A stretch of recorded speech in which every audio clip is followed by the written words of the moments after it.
Hi everyone, this is Shivakant.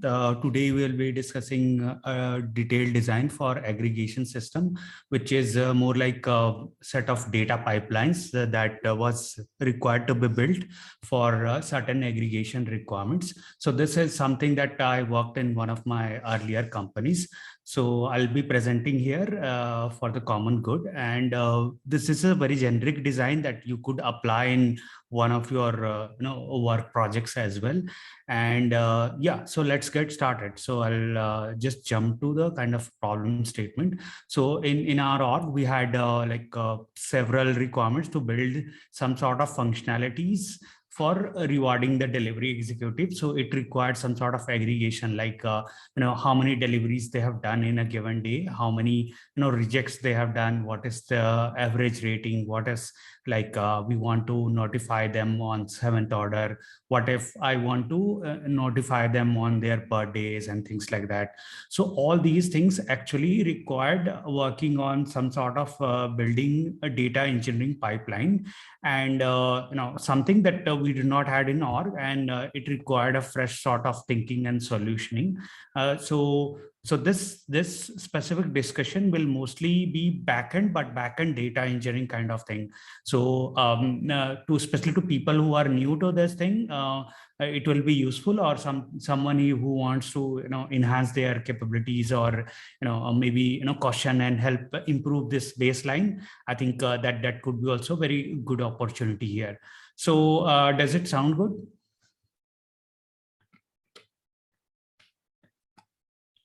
Yeah. Yep.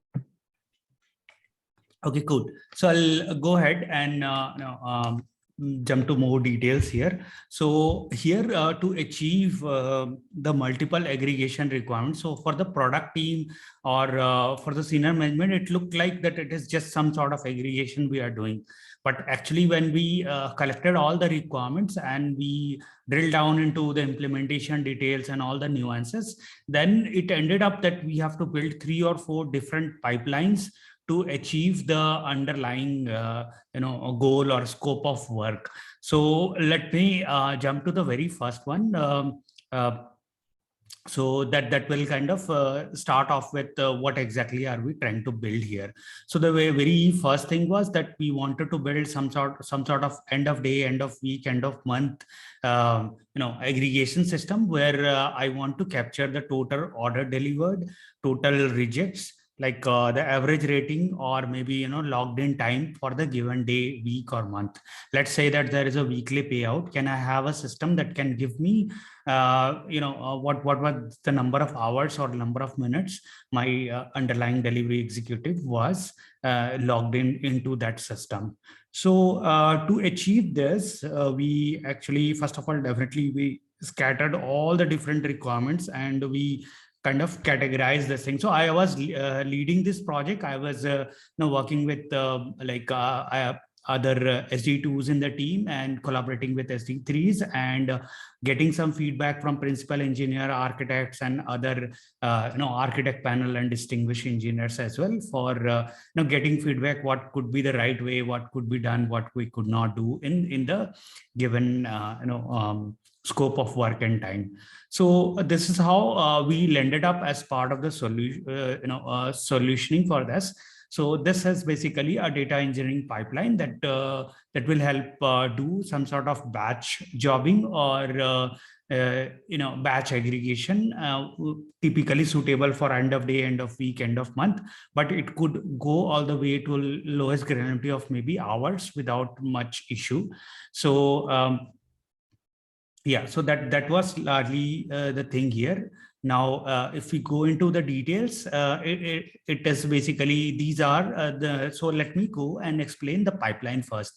So these are, this is the very first thing is the input or the ingestion part of it, which is we will have several events coming as a Kafka event stream. For example, like whenever the delivery guys, they deliver something, we have dedicated topic where those events like delivered, accepted, rejected, the order status updates that used to come. So we were not required to build that specific system. We were just required to ingest those data in our own processing engine.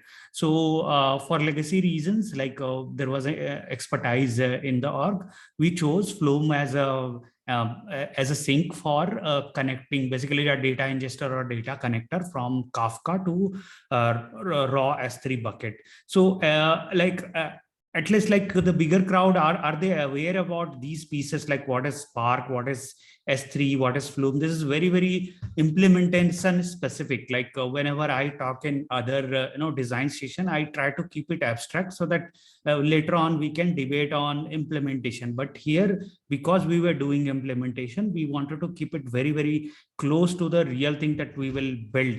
So at least folks are aware about these things, like what is Spark, what is S3, what is Dynamo, what is maybe ingestion, what is Kafka stream. Are we aware about it, or do you want me to introduce, or do you want me to sequentially go component by component and elaborate them?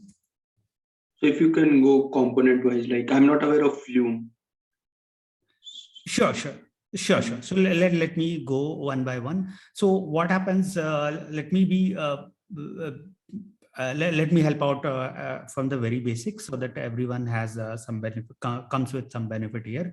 So what happens is typically in backend, we have distributed systems, like, we design system with microservices where there are certain clients, they make API calls, and then we are done with. So most of the programmer, maybe 80% of the programmer are doing this.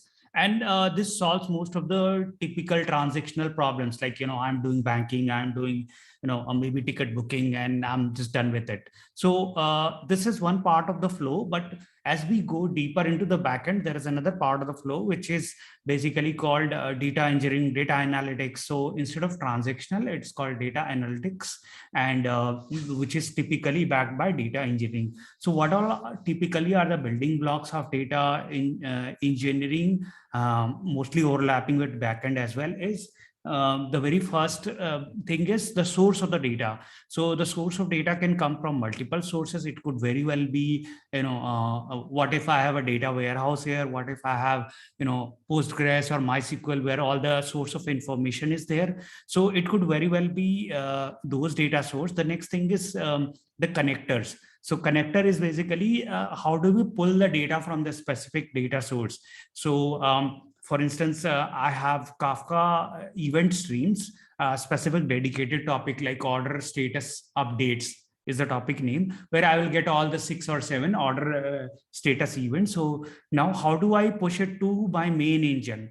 So this is basically the connector. So there are multiple options for this. Like if you are already onboarded into like Confluent Kafka, which is a commercial solution for this, then you can probably use Kafka connector instead of Flume, which is more like a legacy system, to ingest data from one data source to maybe other source to sync basically. So what does Flume does here is it's an open source Apache open source project which has capability to connect like almost 10 to 100 different input channel with some sort of output channel. And once it's in our system, which is the big picture here, we can do any kind of data crunching here. So till now, this is clear, like at least the introduction of this. Yeah. Okay, cool. So one question. Yeah. So what happens if you don't have Flume here? If you directly connect the input Kafka event stream to the S3 RAB, the whatever the further box, right? S3. Sure. So yeah, so definitely let me elaborate that. So Kafka in itself is just a platform. It does not have additional intelligence.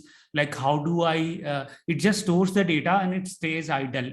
There are producers who will give them data, and then there are consumers who will consume the data. The Kafka itself does not make any decision. It's just a platform. It's like, there is a train, it will not run automatically. It needs a driver. So here it needs some producers to push the events, and it needs some consumer to consume the event. So similar to Kafka, S3 is also like a kind of a, in that sense, not something that makes decision. It's not a compute system. It is just a data store. This is also just a messaging system. So now these two systems, they do not have their own intelligence. Now, since they don't have any intelligence, they don't know how to connect with each other. It's like a goat and horse.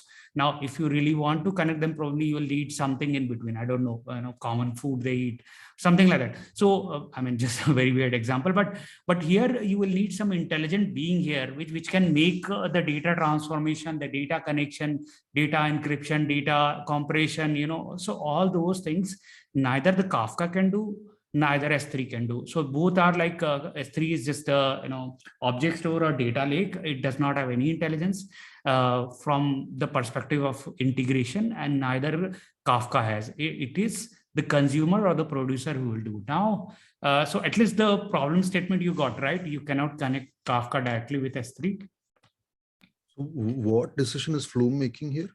Yeah.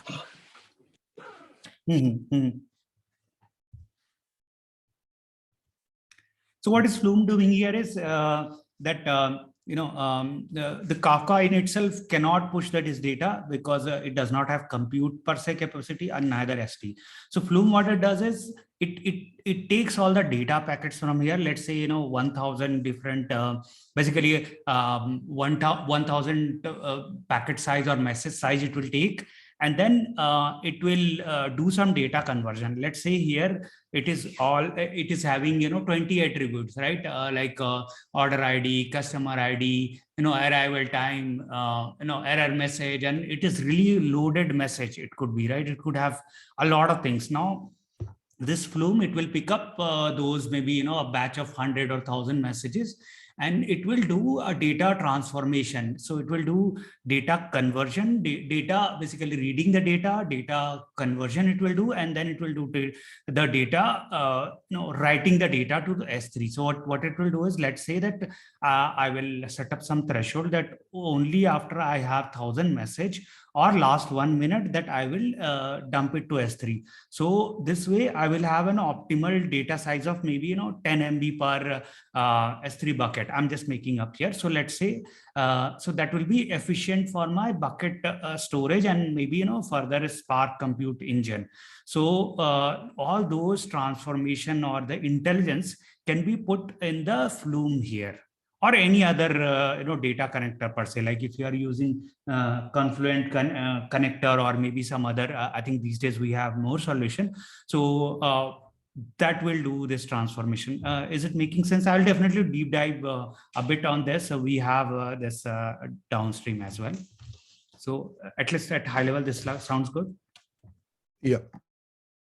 Okay, cool. So now let me go to the heart of it. So the heart of it is now that we have the data here. So the typical model of any, if you might be aware, or one of you might have worked on, the Hadoop ecosystem. So what we do there is a very simple model there, that you put all your raw data in a data lake. So that could be, a Hadoop file system, or in modern world, it could be AWS S3 or similar, cloud-based data lake. And then from there, you will directly connect some sort of MapReduce engine.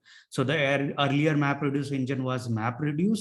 Now the modern engine from last 5 to 7 years, maybe 5 years, is Spark, which is like in-memory MapReduce engine, which has a capability to parallelly, process huge amount of data, and this is 100x faster than MapReduce, because MapReduce by design works at the disk level, typically the hard disk it is designed for, and Spark it is designed to run in memory. So that gap, like 100 megabyte per second versus 10 gigabyte per second. So that almost this kind of scale it leverages.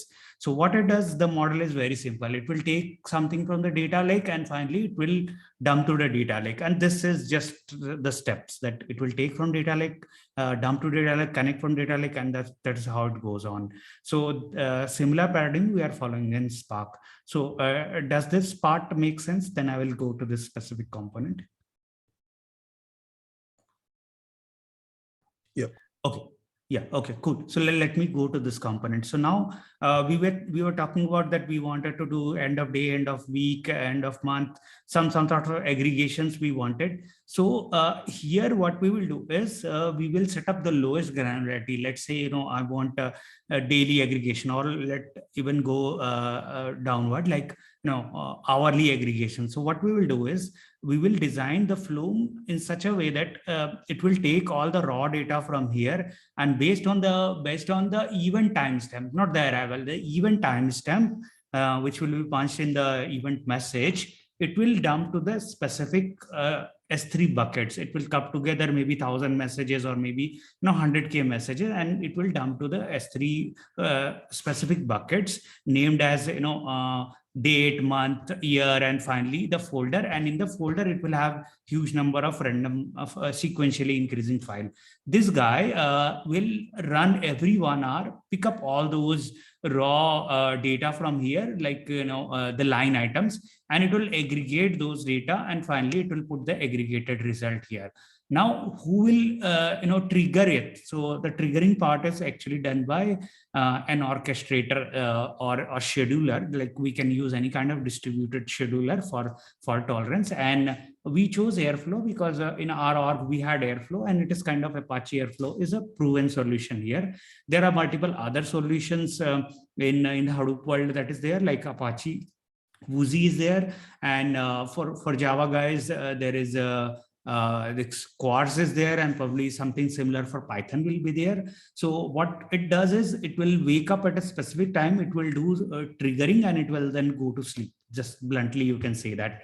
But Airflow in itself has huge amount of functionality. I have a separate session and recording where I have already talked about Airflow. If you're interested, you can go take a look there. So I'll not elaborate much here. So now this Airflow, what it will do is through either Spark EMR triggering or via some REST Libby REST API triggering, every 1 hour it will, if there is already lying idle Spark cluster, it can just trigger on the Spark cluster and aggregate, or we can also spin up EMR cluster and do all the aggregation and let it go away. So these are the two models. The second one is like cheaper to follow, just that it will have the warm-up time, like boot up time will be like 5 minutes. So even though we are talking hourly aggregate, first 5 minutes will be the warm-up, and then it will start the aggregation. So now let's say that it's one question. So what do you mean by warm-up? Yeah, so what is there is this Flume, the cluster is always up and running. Kafka cluster is always up and running. S3 data lake is always ready to serve. But like Spark cluster, typically there are two modes there. One is long-lived Spark cluster, where we will set some maybe on 3 machines, 10 machines, always lying idle.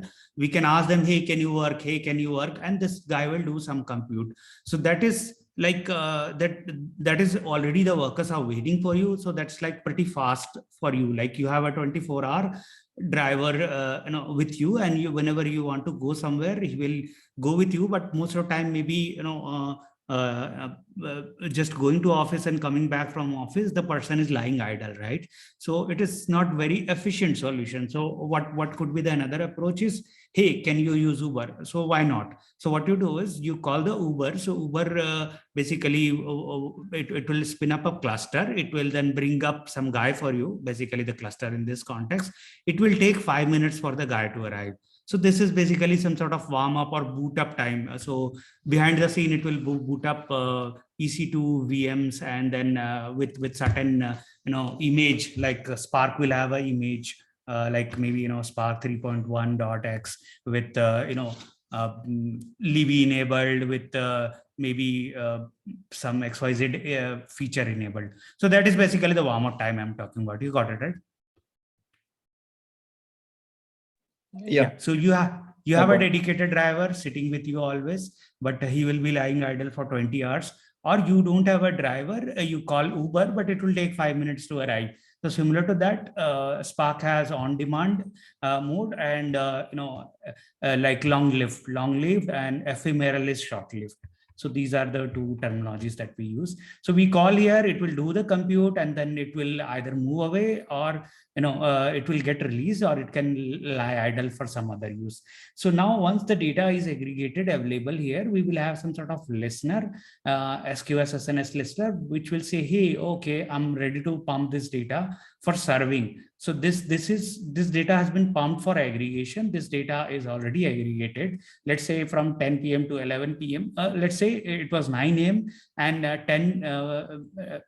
Okay, let me bring it very closer to what time we are. Let's say it was 9 p.m. here. The data was getting ingested, and all the way till 10 p.m. the data got ingested. And at 10:05, I have a scheduler running here, which will basically do the aggregation and put all the aggregated value here. And at the end of that event, probably either this guy or via SQS, we can tell that, hey, now can you transport all these data from S3 aggregated bucket to Dynamo, which will be used for serving layer. So what is the serving layer here is that S3 is a data lake. It is very good for storing huge amounts of data, gigabytes, terabytes, petabyte, exabytes. So that scale of data you can put, but it is not very, so because it is stored typically in disk, it is not very suitable for concurrent access or low latency access. For low latency access, probably you need some dedicated data store, like white column data store or key value data store. So DynamoDB is kind of a hybrid model of this. So here again, I will emphasize that this is very, very implementation specific. Generally, in other system design, we talk at very abstract level because we keep those things open for discussion. So now we are on AWS DynamoDB. Now someone might ask, why Dynamo, why not this and that? So we were on AWS cloud. And one question prior to that, like you have aggregated bucket, right? So you split into two parts. One is SQS and then both you're merging into Flume, right? So what is the split here? Yeah. So actually it is not the split. So this is basically the trigger. So this will create an event, and this will tell this guy, hey, can you pull this in from here? So it will only pull the data, because one caveat with this is that while the data is getting prepared, I don't want to start listening here and dumping half-baked results here. So I'll rather wait for this to totally populate the clean data. So let me tell you one example of aggregation. So let's say that I have a delivery boy or a delivery guy, which can be a woman as well. If someone is not aware, let me tell you that there are, I think, 1,000 delivery women as well, and there are a cyclist rider as well. So you can guess what thing I'm talking about. So anyways, so let's say from 9 p.m. to 10 p.m. there is a person who did 3 deliveries. So raw, there will be 3 entries here, right? And here it will be 6 status updates. So 6 status update per entry. So this is coming to 18 row items. So from 18, we converted to 3, and from 3, we converted to 1. And once this aggregation is done, either via this SQS event, or we could also trigger via some other mechanism, we will tell Flume, hey, now can you transport everything here? My data is ready. So this is more like a listener or trigger, and then this will transport here. So does it make sense, better sense now? Yeah. Okay, cool. Cool. So now we have this at a serving layer. This is not a, yeah, sure. Who does the trigger and how does it know that it is ready to trigger? Okay, good question. I think that level of scale, that level of detail is not covered here, just to be true. We were thinking that at the end of this S3 writes happen, then we will notify the SQS. But I think this is not covered here. I don't think I'll be able to justify. No worries. Yeah, let's move on. Yeah, no worries. Yeah. Sure. So now it comes to the DynamoDB. So the DynamoDB will be the serving layer. So it has the lowest level of granularity. Maybe we will have the hourly buckets here. So why do you use DynamoDB? If you could elaborate that on that part. Sure. So I'll just go into that. So before going to that, I'll just complete the components, and then I'll go into specific questions, why DynamoDB and other options. So does that sound good? Yes. Okay. Go ahead. Okay, sure. So now the data will be ready for serving from DynamoDB, and we had built an access layer which will convert some sort of these range query into specific query for whatever is there is stored in the in this specific data model, and it can then finally return the result to you. So let me then jump to the specific now, the details of these components. So now maybe I'll add some more value here. So these are some sort of events that we used to get, like delivery ID, delivery executive ID. This is the rating that we are getting, and this is maybe the order ID, and this is the pipeline. So this will consume pre-configured events, and it will write to S3 via Flume sync. And then we have raw data bucket. So this is something like, it will look like, a raw order status update V2, then there will be some date, and then basically YMDD, and then there will be hour, which is the lowest level of granularity. And from here on, there will be aggregated buckets, which will have like, something like dot aggregated here, and this is dot raw, and it will have something similar schema. Especially if you change the schema, you have to make sure that you are maintaining some versioning. Build for evolution, definitely. However hard you try, you will change the schema. So and then what is the business intent you are capturing here? Because out of this, it could be like you want average, you want count, you want something else. So you can just put the intent here, and then what is the aggregation that you are doing, maybe the daily aggregation you are doing. So this will have these data available here. So this is the aggregated data executed by the Spark at frequent intervals of day, week, and kind of, yeah. So day, week, and so day, week, and this thing, hour, and things like that. So now we have all the aggregated information here. Now the next step is, we will have an event listener will notify on S3 folder change. It will listen to write to events on aggregated bucket and inform Flume to download the file. I think whenever the files are getting written, we will have a mechanism where S3 has an integration whenever a new object is created. So on creation of the object, on creation of S3 file, there is a listener configurable SQS SNS listener is there, which can help you identify that the file was successfully written. Now notify downstream to pull this file. Okay, so if it is in the intermediate phase, this guy will not tell. So on creation, some of sort is there, you can put a listener. So yeah, so this will actually answer your question. So this is AWS already, these guys have implemented these integrators. We are just using it, that on S3 bucket, if you are creating a specific file on creation, you can set some sort of listeners here, and it will send the underlying event to the downstream, and then from there on the Flume will pick up. I think this will answer your question.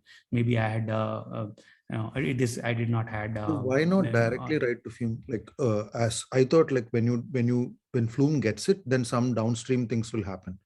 So it seems like when you add a bucket, immediately there is a listener which will tell Flume to like pull the data. So why not just aggregate data right to Flume directly? Why put it in the aggregated bucket, S3 bucket in the first place? Yeah, so the thing is, Spark may not have a Flume connector, right? And Flume will not understand Spark. These are completely different things. They were developed independently and they evolved independently. So this is a compute engine, and this is a data connector. So data connector will only connect a data source with a data sink. It cannot connect a compute engine with itself. Similarly, the Spark will not have any libraries or any thing to actually talk with Flume. It only knows maybe 10 days data sources, most likely some sort of data lakes or equivalent, but not anything. For example, let's say that you have SQLite DB. Can Spark connect with SQLite? I don't know. Like so Memcache probably it can connect. We don't know. So everything has certain vision and limitation. So this the way they have been designed and evolved, they don't know of each other basically. Yeah, makes sense. Thank you. Yeah. And the other thing is, you might say that whenever it is getting written to S3, why can't it try to target DB? So again, neither this guy knows that, okay, there is a file here or not. This person can tell because it is not intelligent. There is only a callback that it has. And through the callback, we are exactly doing the same thing. So you want maybe some lambdas or something. So that could also do this. So there are many alternative solution kind of possible here. So this is one of the solutions that we have on top of it. So makes sense, right? So now Spark on EMR, this is basically picking up the pieces, and then it is doing 100x performance of our traditional MapReduce. So MapReduce is a different paradigm that was kind of invented in 2000 by Google, some research paper, and then open source Hadoop implementation came in.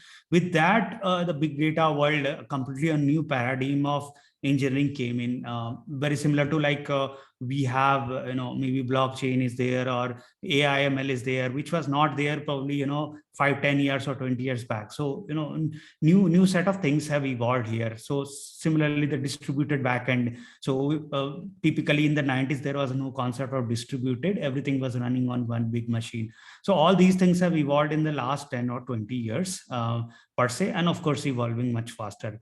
So now, so this guy is doing the compute, and then the SQS listener will pick up. So this is configurable, and then this will tell this guy, and then this guy will do basically the Flume will do the further sync processing. And regarding the data stores, we can dump it to DynamoDB. Some people can say that, okay, I'm not on AWS. This solution will not work for me. I'll say, hey, don't worry, use your own custom Hadoop engine and use Skylar DB here. Both are low latency DB for good, low latency DB, good for the serving layer, right? So you can use Cassandra. Cassandra Scala is similar only. So there are definitely multiple solutions. You can use Redis as well. Not a problem, right? So it's all on you. Similarly, you can dump this data to maybe some sort of data warehousing system for analytics need. So this could be used in purpose where you don't want to dump the raw data into Snowflake, because Snowflake or Redshift, because that will be really expensive. You just want what is needed. So why not build a pipeline and just dump the clean data there, and from there on you do the further analytics. So these are kind of extended possibilities for any extended data warehousing analytics need. So yeah, and the data aggregation and blah blah blah. Okay, so till this point, is it clear? Any question is there?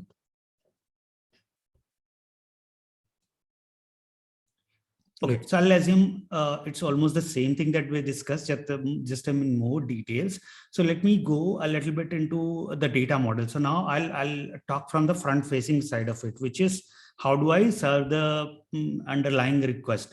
I've been doing so much, we are making so much noise by pulling the data from so many multiple moving parts and mechanics, but are we really good to serve the data? If we are not able to do, then probably the purpose will not be solved.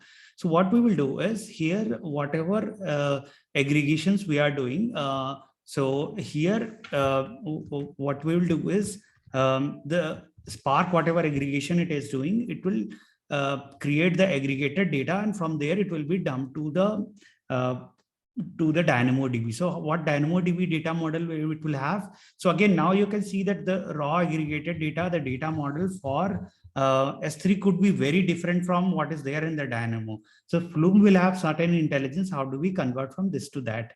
So so I'll talk about now little bit on the serving part. So here we will have, I'll go from here. So we will have an hourly bucket, daily bucket, weekly bucket. So, and a monthly kind of. So what we are doing is the Dynamo has a concept of partition key and sort key. So partition key is kind of a hash here. So, so for example, I want the daily aggregate for D. So let's say that this weekend passed by, right? And I want to find out each of the delivery executives, how many deliveries did they do in the weekend, right?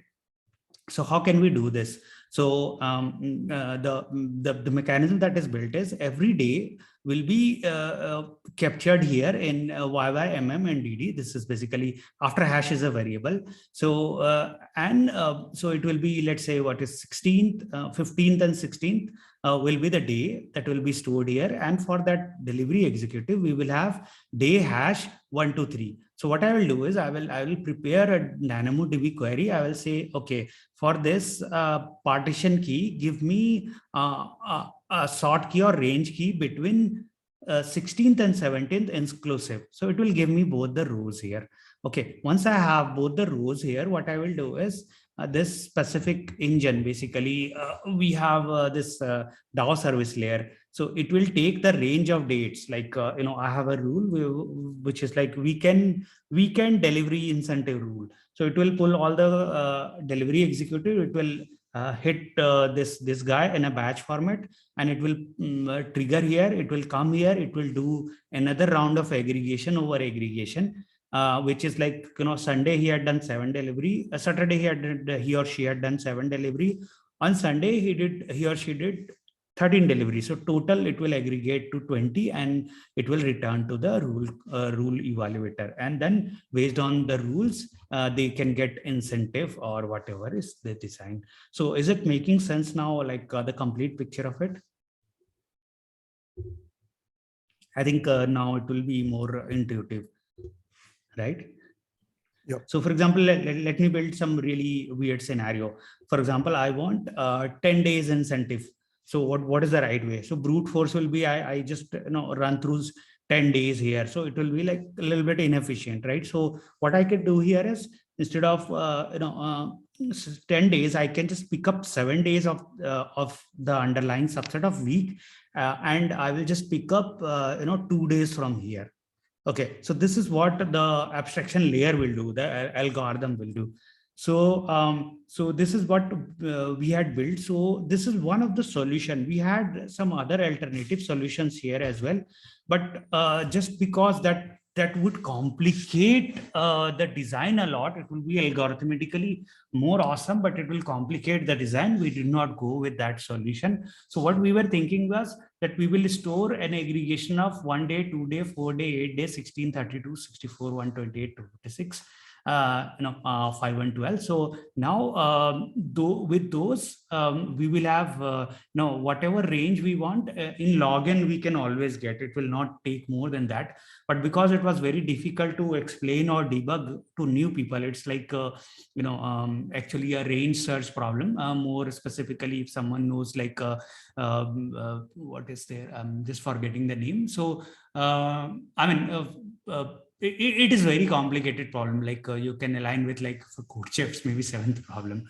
So most of people will not understand. So we dropped that idea and we picked up simple human readable mechanism. For example, you wanted 12 days, so we'll just pick up a week, and then we'll pick up 5 days from here. If it is 17 days, then probably we can pick up 2 weeks, and then 1 day or 2 day from here. So that way we were able to build this thing. And anyway, this was hierarchical, so most likely it was efficient, and many of the queries it was able to fetch directly. For example, the rule was last month, what is my rating? Okay, so it was pretty straightforward, just a single query and get the job done and provide them incentive or whatever you want. So is it making sense per se, what exactly and how we are aggregating over aggregating, and how we are making the query part more optimized? So this is basically update and query kind of model where we optimize query, and update could be slow as well.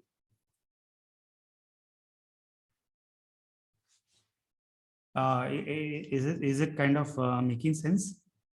Yeah. Yeah. Okay. One edge case is what happens if somebody makes a delivery and then you get a correction to that delivery. Like, for example, the person says that he delivered, but maybe he delivered to the wrong location. So your aggregation becomes like an incorrect value, would you have another event when he makes another attempt to deliver, and then you will update your previous segregation, or once it's aggregated, that's done, you cannot change it? Sure. So we had a lot of debates on this. So what we thought was that theoretically the design is such that we can always rerun something. So I'll talk about, so typically in any system design, like whenever we talk, let's say very generic system design, we cover with certain numbers, let's say 99% accuracy, or 99.9% accuracy, or 99.99%, basically 4 lines level of 9. So here I'll talk about, let me kind of try to cover you all those. So let's say whenever we are running the aggregation, the very first thing we will do is we know that there is a Kafka lag always there, right? It's like 2 to 3 minutes that kind of lag is there.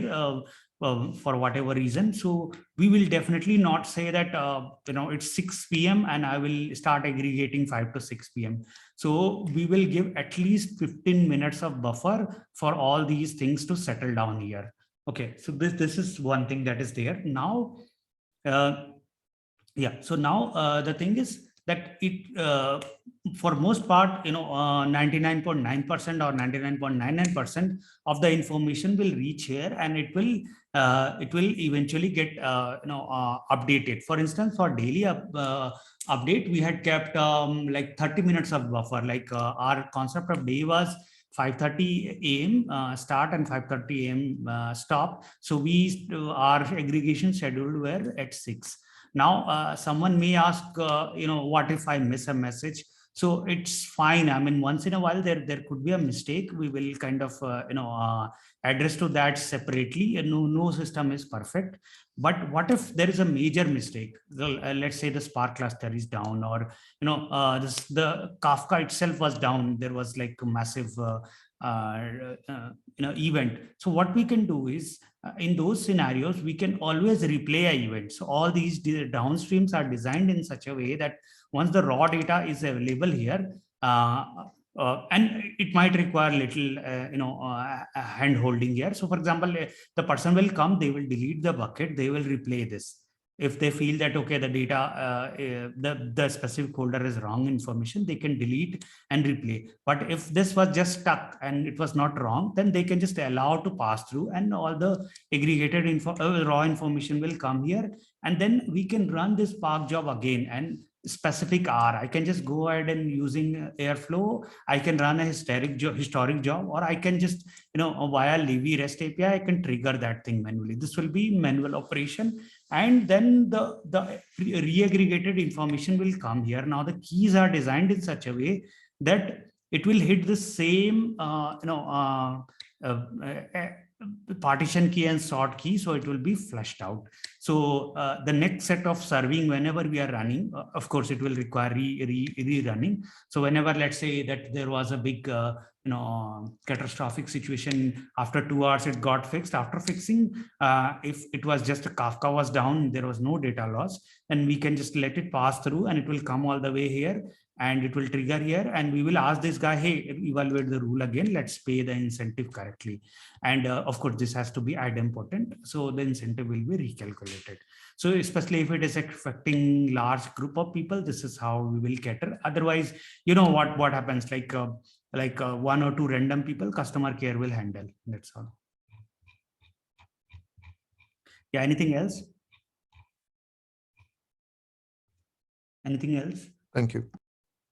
Cool then. So now the fetching of delivery executives. So we had created some. So this was because this was kind of, we had like 100 millions of delivery executives were there. So we wanted to batch it up, and we wanted really high performance system. So we chose protobuf on gRPC rather than JSON text over REST, because that provides like almost like 10x performance here. And we were putting a smart query like what is the operation we want to do. We want to do sum, and from where we want to pull this, what is the start date, end date. And with this, we were able to build like very generic system with like slight coding will be required one time for this specific thing. For example, how does the sum work? So sum will be sum over sum. How does the average work? So average will do, sum divided by count. So this is a very specific thing. How will the count will do? Count is a count on count. So those are like simple, aggregation over aggregation we built. And yeah, so all these things were at one point we had pushed all these things to UAT, and things were kind of things working fine. And yeah, so these are basically how the underlying Levy jobs are written, or the Airflow jobs are written. So all these things are kind of captured mostly for the purpose of discussion. Like I'll have maybe a 30 GB machine where maybe 10 GB will be driver memory, executor memory, some of the Spark nuances will be there. And what are the arguments that we want to pass? That I want to do a monthly aggregation, and this is the month start, and maybe some other attributes. This is the rejected count that I want to capture here. And so all these paradigms are kind of, we had it available here. And these are kind of, we had all the jobs running here, like daily, weekly, hourly, monthly. And something fails, Airflow is like really awesome tool. I can just go ahead and retry. And all our flows are designed in idempotent way. So if anything replace, it will just if anything replace, it will replace. So that way we are not left with any stale traces and breaking the system.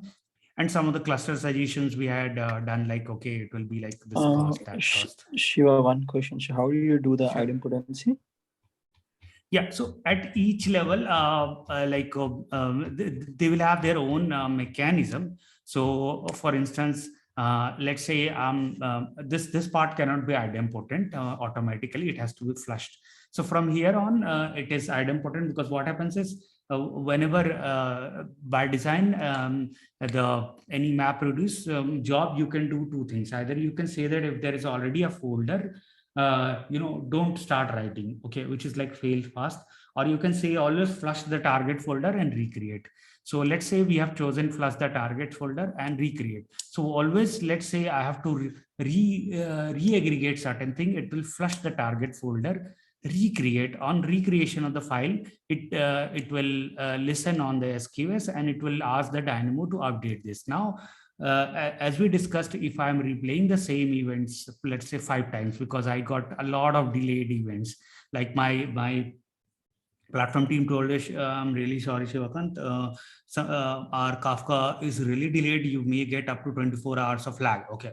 But you have to keep the business running for whatever reason. Okay. So now what I can do is, maybe I can manually let the system run, and manually again run after 4 hours, 10 hours, whatever. So what this will do is, it will again flush and recreate, and most updated data will be available here. Now, whenever this I'm running manually, maybe let's say 6 hours and 12 hours and 24 hours, just so that the tail end is also covered. I will also, after completion of this, I will just run this rule evaluation engine, which will also be idempotent. Whoever has been given an incentive, they will not be given again. So it will create a query, and if they find that, okay, there is a variation in incentive, so probably it will do the delta and it will pay out. So so that way, at least at the architecture level and design level, the idempotency can be done here. They make sense, right? Yeah, so some nitty-picky details will be required to actually make it truly idempotent. Like here, if we are saying that we want to make it idempotent, then if we're rerunning the rule, how do I know that I have made the payment? So there has to be some sort of audit log which says that, okay, the last payment for this was maybe for 3 orders I had done. Now you are on 4th order, so I have to make these adjustments. So yeah, so slight bit of additional work will be required. It's not that trivial as simple it seems. So yeah, so that is how we can achieve idempotency for all the components. So does it make sense? Yeah. Yes. Yes. Thanks. Okay.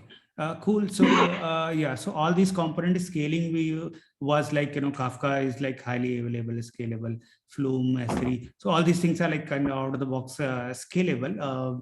So these are like for distributed system. For fault tolerance, we were thinking that we will have maybe components with multi-master, multi-node, or some cluster setup with at least two nodes to begin with. We were thinking, can we have some sort of multi-tenancy isolation? But again, these are not much detailed out here, so I'll not talk about it. So this actually completes the first part of it. We have two more part of it. So what we can do is maybe we can take a part two, a follow-up one tomorrow or something like that. Instead of starting completely new here, we can, I think, just close this specific thing with any questions that we have in mind.